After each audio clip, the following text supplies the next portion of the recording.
Hello friends, class 24 job news में आप सभी का स्वागत है। 1 फरवरी 2024 को संसद में बजट पेश किया गया हमारे वित्त मंत्री निर्मला सीतारमण के द्वारा।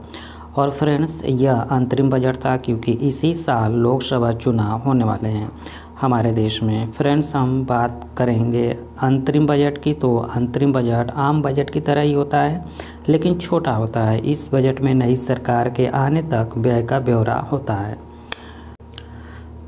अगर आप किसी भी एग्ज़ाम्स की तैयारी कर रहे हैं तो ये बजट आपके लिए मोस्ट इम्पॉर्टेंट टॉपिक है। आप लास्ट तक वीडियो जरूर देखिएगा, इसमें कुछ थ्योरी और एमसीक्यूज इंक्लूड किया गया है। चलिए स्टार्ट करते हैं। तो सबसे पहले हम देखते हैं बजट क्या है, यानी बजट का अर्थ क्या है। तो बजट फ्रांसीसी भाषा के शब्द ब्राटी से व्युत्पन्न धन, राजस्व के आय और उसके व्यय की सूची को कहते हैं बजट। बजट किसे कहते हैं, यानी कि बजट कितने प्रकार के होते हैं। तो बजट किसे कहते हैं। भारत में बजट मुख्य तौर पर 3 श्रेणियों के अंतर्गत आता है, जिसमें संतुलित बजट, अधिशेष बजट और घाटा बजट शामिल हैं। बजट का वर्गीकरण इस बात पर निर्भर करता है कि सरकार द्वारा वर्ष भर में अनुमानित खर्च अनुमानित प्राप्तियों के बराबर है, उससे कम है या अधिक है। आगे देखते हैं तो बजट के 3 प्रकार कौन से हैं। तो बजट के 3 प्रकार हैं। भारत सरकार ने अपने 3 प्रकारों में विभाजित करती है। पहला है संतुलित बजट। संतुलित बजट को संतुलित रखने के लिए करों के माध्यम से राशि बढ़ाने यानी राजस्व बराबर व्यय। नेक्स्ट है अधिशेष बजट। जब कर संग्रह आवश्यक व्यय से अधिक हो जाता है तो बजट को अधिशेष कहा जाता है, यानी राजस्व व्यय।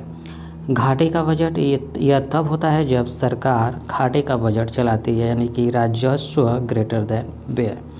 बजट का क्या महत्व है। तो बजट करना आपके मासिक खर्चों को प्रबंधित करने, अप्रत्याशित जीवन कार्यक्रमों की योजना बनाने और बिना कर्ज के हाई टिकट आइटम प्रदान करने के लिए संबंधित है। बजट 1 सप्ताह से 1 महीने या फिर 1 वर्ष तक होता है।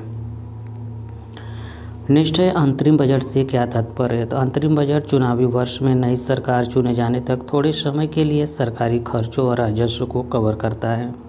अंतरिम बजट और बजट में क्या अंतर है। एक नियमित बजट पूरे वित्तीय वर्ष के लिए देश के आर्थिक और वित्तीय प्रक्षेपवक्र की रूपरेखा प्रस्तुत करता है। दूसरी ओर अंतरिम बजट केवल संक्रमण अवधि के लिए इसकी एक रूपरेखा देता है। यह अंतरिम बजट क्यों है। तो अंतरिम बजट एक अकाल्पनिक वित्तीय योजना है जो आम चुनावों से पहले पेश की जाती है, जो एक नई सरकार की शुरुआत करेगी। इसे सरकारी खर्चों को कवर करने के लिए एक अस्थायी समाधान के रूप में देखा जा सकता है, जब तक कि एक नई सरकार कारोबार नहीं संभालती और एक नया पूर्ण बजट नहीं बनाती है। बजट 2024 का हाईलाइट देख लेते हैं। तो बजट में वित्त वर्ष 2024-25 के लिए पूंजीगत व्यय 11.11 लाख करोड़ रुपए रखा गया है। वही चालू वित्त वर्ष के लिए राजकोषीय घाटा 5.9% से घटाकर 5.8% रहने का संशोधित अनुमान रखा गया है। राजकोषीय घाटा अगले वित्त वर्ष में 5.1% रहने का अनुमान है। तो पहला क्वेश्चन देखते हैं। तो बजट शब्द की उत्पत्ति किस भाषा से हुई है। आंसर हो जाएगा ऑप्शन नंबर बी, फ्रेंच भाषा से। नेक्स्ट है केंद्रीय बजट संसद में किसके द्वारा पेश किया जाता है। आंसर हो जाएगा ऑप्शन नंबर सी, वित्त मंत्री के द्वारा। अगला प्रश्न है वित्त वर्ष 2024-25 का केंद्रीय बजट संसद में किसने पेश किया। आंसर हो जाएगा option number B, Nirmala Sitharaman ने। इंपॉर्टेंट फैक्ट्स भी देख लेते हैं। तो निर्मला सीतारमण ने लगातार 6वीं बार केंद्रीय बजट पेश किया। निर्मला सीतारमण ने अपना पहला बजट 2019 में पेश किया था। इन्होंने मोदी सरकार का 11वां बजट पेश किया है। यह मोदी सरकार के दूसरे कार्यकाल का आखिरी बजट है। अगला प्रश्न है 1 फरवरी 2024 को वित्त मंत्री निर्मला सीतारमण ने किस तरह का बजट पेश किया है। आंसर हो जाएगा ऑप्शन नंबर बी, अंतरिम बजट। वित्त मंत्री निर्मला सीतारमण ने 1 फरवरी 2024 को अपने कार्यकाल का 6ठा बजट पेश किया। पिछले साल की तरह यह बजट भी पेपरलेस बजट रहा। अगला प्रश्न है बजट पेश करने वाली पहली महिला कौन थी। आंसर हो जाएगा option number A, Indira Gandhi. Indira Gandhi ने 1970 में बजट पेश किया था। उन्होंने प्रधानमंत्री पद पर वित्त मंत्रालय का अतिरिक्त प्रभार संभालते हुए बजट पेश किया था। अगला प्रश्न है, केंद्रीय बजट पेश करने वाली पहली महिला पूर्णकालिक वित्त मंत्री कौन है? आंसर हो जाएगा option number B, Nirmala Sitharaman.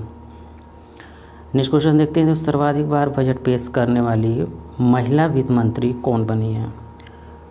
Answer हो जाएगा option number B, Nirmala Sitharaman. वित्त मंत्री निर्मला सीतारमण ने अब तक 6 बार बजट पेश किया, जबकि इंदिरा गांधी ने 2 बार बजट पेश किया था। नेक्स्ट क्वेश्चन देखते हैं, तो संविधान के किस अनुच्छेद में केंद्रीय बजट को वार्षिक वित्तीय विवरण के रूप में निर्दिष्ट किया गया है? आंसर हो जाएगा ऑप्शन नंबर ए, अनुच्छेद 112 में। भारतीय संविधान के अनुच्छेद 112 में भारत के केंद्रीय बजट को वार्षिक वित्तीय विवरण के रूप में निर्दिष्ट किया गया है, जो कि भारतीय गणराज्य का वार्षिक बजट होता है, जिसे प्रत्येक वर्ष फरवरी के पहले कार्य दिवस को भारत के वित्त मंत्री द्वारा संसद में पेश किया जाता है। नेक्स्ट क्वेश्चन है, ब्रिटिश भारत का पहला बजट किसने पेश किया था? आंसर हो जाएगा option number B, James Wilson ने। जेम्स विल्सन ने ब्रिटिश भारत का पहला बजट पेश किया था।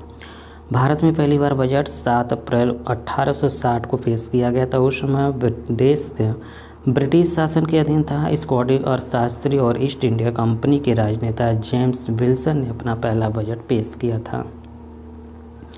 नेक्स्ट क्वेश्चन है, स्वतंत्र भारत का पहला बजट किसने पेश किया था? आंसर हो जाएगा ऑप्शन नंबर सी, आर के षणमुख चेट्टी ने। पहले वित्त मंत्री आर के षणमुख चेट्टी ने 26 नवंबर 1947 को स्वतंत्र भारत का पहला बजट पेश किया था। नेक्स्ट है, गणतंत्र भारत का पहला बजट किसने पेश किया था? आंसर हो जाएगा option number A, John Mathai ने। गणतंत्र भारत का पहला बजट 28 फरवरी 1950 को जॉन मथाई ने पेश किया था। अगला प्रश्न है, सर्वाधिक बार बजट पेश करने का रिकॉर्ड किसके पास है? आंसर हो जाएगा option number D, Morarji Desai के पास। सबसे ज़्यादा बार बजट पेश करने का रिकॉर्ड मोरारजी देसाई के नाम दर्ज है। इन्होंने अब तक सबसे अधिक बार भारत का बजट वित्त मंत्री के रूप में 10 बार पेश किया है। इसमें 8 पूर्ण आम बजट हैं और 2 अंतरिम बजट शामिल हैं। नेक्स्ट क्वेश्चन है, भारत के 3 प्रधानमंत्री कौन है जिन्होंने प्रधानमंत्री रहते हुए बजट पेश किया था? आंसर हो जाएगा ऑप्शन नंबर डी, उपरोक्त सभी, यानी कि राजीव गांधी, जवाहरलाल नेहरू और इंदिरा गांधी। नेक्स्ट क्वेश्चन है, किस प्रधानमंत्री ने संसद में पहली बार बजट पेश किया था? आंसर हो जाएगा option number B, Jawaharlal Nehru ने। जवाहरलाल नेहरू ने 13 फरवरी 1958 को पेश किया था। नेक्स्ट क्वेश्चन है, संसद में कितनी बार पेपरलेस बजट पेश किया गया है? आंसर हो जाएगा ऑप्शन नंबर डी, 4 बार। किस वर्ष में? तो 2021 में, 2022 में, 2023 और 2024 में अंतरिम बजट पेपरलेस बजट पेश किया गया। 2024-25 की प्रमुख बातें देख लेते हैं। तो कौन कौन से भाषण में लागू किया गया, मतलब भाषण में दिया गया है? तो वित्त मंत्री निर्मला सीतारमण ने 2024 में करीब 58 मिनट का भाषण दिया। सीतारमण के नाम 2020 में सबसे लंबा बजट भाषण देने का रिकॉर्ड भी है। 2020 में करीब 2 घंटे 40 मिनट का भाषण दिया गया था। 2047 तक विकसित भारत का लक्ष्य, कुल 47.66 लाख करोड़ रुपए के व्यय का बजट पेश किया गया है। रक्षा मंत्रालय को 6.2 लाख करोड़ रुपए आवंटित किए गए हैं। सड़क परिवहन एवं राजमार्ग मंत्रालय को 2.78 लाख करोड़ रुपए, रेल मंत्रालय को 2.55 लाख करोड़ रुपए आवंटित किए जाएंगे। उपभोक्ता खाद्य और लोक वितरण मंत्रालय को 2.13 लाख करोड़ रुपए, गृह मंत्रालय को 2.03 लाख करोड़ रुपए, ग्रामीण विकास मंत्रालय को 1.77 लाख करोड़ रुपए, रसायन और उर्वरक मंत्रालय को 1.68 लाख करोड़ रुपए, संचार मंत्रालय को 1.37 लाख करोड़ रुपए, कृषि और किसान कल्याण मंत्रालय को 1.27 लाख करोड़ रुपए दिए गए हैं। नेक्स्ट क्वेश्चन है, इनकम टैक्स स्लैब में कोई बदलाव नहीं किया गया। स्टार्टअप के लिए टैक्स छूट 1 साल के लिए बढ़ा दी गई है। कॉर्पोरेट टैक्स घटाकर 22% कर दिया गया है। अगले फाइनेंशियल ईयर यानी 25 के लिए राजकोषीय घाटा को जीडीपी के 5.1% तक सीमित रखने का लक्ष्य निर्धारित किया है। लखपति दीदी योजना में 3 करोड़ और महिलाएं जोड़े जाएंगी। प्रधानमंत्री आवास योजना के तहत अगले 5 वर्षों में ग्रामीण इलाकों में 2 करोड़ नए घर बनाए जाएंगे। देश में 3 प्रमुख नए इकोनॉमिक कॉरिडोर बनाए जाएंगे। आयुष्मान योजना में आशा वर्कर्स और आंगनवाड़ी कार्यकर्ताओं और सहायिकाओं को लाभान्वित किया जाएगा। सोलर प्रक्रिया अपनाने से मुफ्त बिजली मिल सकेगी। हर महीने 300 यूनिट बिजली फ्री दी जाएगी। ब्लू इकोनॉमिक 2.0 के तहत नई योजना शुरू की जाएगी। 50 साल के लिए 1 लाख करोड़ रुपए के ब्याज मुक्त लोन दिया जाएगा। अगला रहा यात्रियों की सुरक्षा, सुविधा और आराम के लिए 40,000 सामान्य रेल कोच वंदे भारत जैसे कोच में बदले जाएंगे। रिसर्च और इनोवेशन के लिए 1 लाख करोड़ रुपए के फंड की घोषणा। 4 करोड़ किसानों को पीएम फसल योजना का लाभ मिला है। कृषि जलवायु क्षेत्रों में विभिन्न फसलों पर नैनो डीएपी का प्रयोग किया जाएगा। सर्वाइकल कैंसर की रोकथाम के लिए 9 से 14 साल की बच्चियों का टीकाकरण होगा। पीएम सूर्योदय योजना के तहत 1 करोड़ घरों पर सोलर लगाए जाएंगे। एनर्जी, मिनरल और सीमेंट के लिए 3 नए कॉरिडोर शुरू किए जाएंगे। तो वीडियो अच्छा लगा प्लीज़ लाइक करें, शेयर करें, कमेंट करें, चैनल को सब्सक्राइब करके बेल आइकन को वहाँ रखें ताकि आपको लेटेस्ट अपलोड वीडियो का नोटिफिकेशन सबसे पहले मिल पाए और आप सबसे पहले वीडियो देख पाएँ। Thank you for watching. आपका दिन शुभ हो।